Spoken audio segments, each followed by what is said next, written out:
փչացած ժամացույցը օրը 2 անգամ է ճիշտ ժամ ցույց տալիս։ Ինձ թվում է նույն կերպ էլ Փաշինյանն ու ՔՊ-ն։ Օգոստոսի 8-ից հետո ընդհանրապես օրացույց չեն շրջում, որ ստիպված չլինեն խոսել Ադրբեջանի կողմից Վաշինգտոնում նախաստորագրված պայմանագրի խախտումների մասին։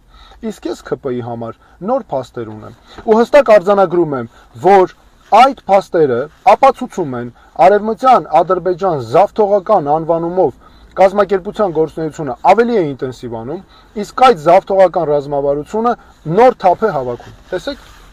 ընդամենը 3 Ադրբեջանում տեղի ունեցել այս խոշորագույն միջոցառումը։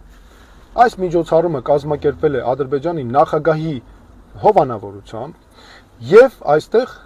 Ադրբեջանի բարձրաստիճան պաշտոնատար անձինք գոհունակությամբ արձանագրել են, որ Արևմտյան Ադրբեջան թեմայով նախագծերի որակական եւ քանակական ցուցանիշների էական բարելավում ունեն։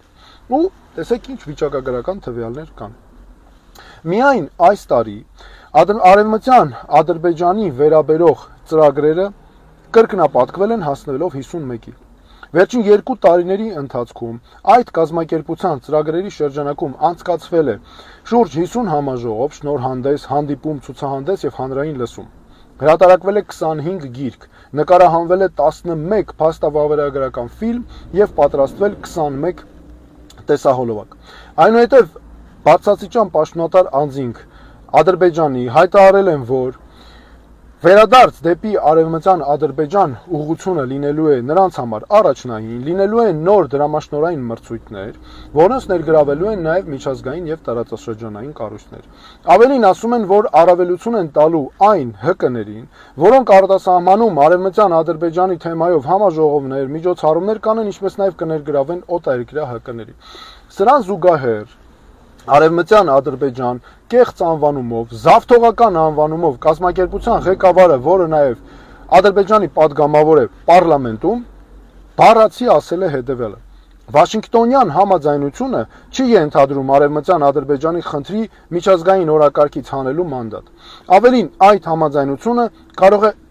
ավելի արագացնել մեր վերադարձը։ Արևմտյան Ադրբեջանի խնդիրը 100 հազարավոր մարդկանց միջազգային իրավունքի վրա հիմնված իրավունք է եւ ոչ մի փաստաթուղթ կամ համաձայնություն այն օրակարգից հանելու իրավունք չունի։ Ավելին, այս մարդը նաեւ հայտարարել է, որ գնալով կազմակերպությանը անդամակցող անձանց թիվը աճում է։ Հիմա այս ամենը ուսումնասիրելուց հետո ինչպես կարելի է հայտարարել, որ Ադրբեջանի նախագահը դադարեցրել է գործունեությունը այս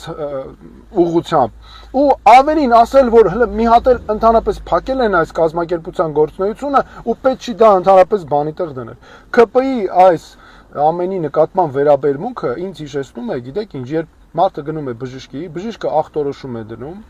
ախտորոշում է տալիս եւ նաեւ նշանակում է դեղեր ու տալիս է խորհրդատվություն, որպեսզի բանը չհասնի վիրահատական միջամտության։ Ու այդ բժշկին լսելու, բժշկի խորհուրդներին հետևելու փոխարեն սկսում են վիրավորանքներ հասցնել բժշկին։ Ընդ որում նորից եմ կրկնում, որ Ադրբեջանից եկող այս ծավալապաշտական քաղաքականությունը գոյաբանական վտանգներ է պարունակում մեր երկրի համար, բայց շատ կարևոր եւս մի հանգամանք, սա նաեւ վտանգում է տարածաշրջանում կայունությունն ու խաղաղությունը։ Եվ փաստ է այլևս, որ Փաշինյանը այդպես էլ չկարողացավ մեր երկրի շահերի համար օգտագործել ԱՄՆ-ի նման պետության հեղինակությունն ու միջնորդական առաքելությունը։ Ես կարծում եմ, ազնիվ է, որպեսզի մեր ամերիկացի գործընկերները իմանան, տեղյակ լինեն, որ Ադրբեջանը խաթարում է, ոտնահարում է նրանց վստահությունը, նրանց հեղինակությունը աշխարհում, իսկ Փաշինյանը նպաստում է դրան, որովհետև կոծկում է իրականությունը եւ ամեն ինչ անում է, որ Ադրբեջանը հասնի այդ կերպ իր նպատակներին։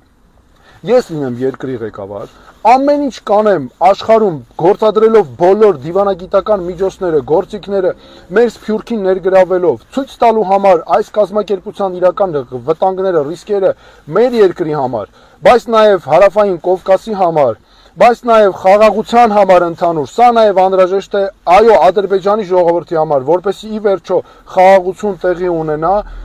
մեր տարածաշրջանում եւ նաեւ լուծվեն մեր երկրի խնդիրները, մեր գոյաբանական խնդիրները։ Դրա համար մենք պետք է կենտրոնանանք եւ լուծենք մեր գոյաբանական խնդիրները, որոնք բխում են այս ծրագրերից։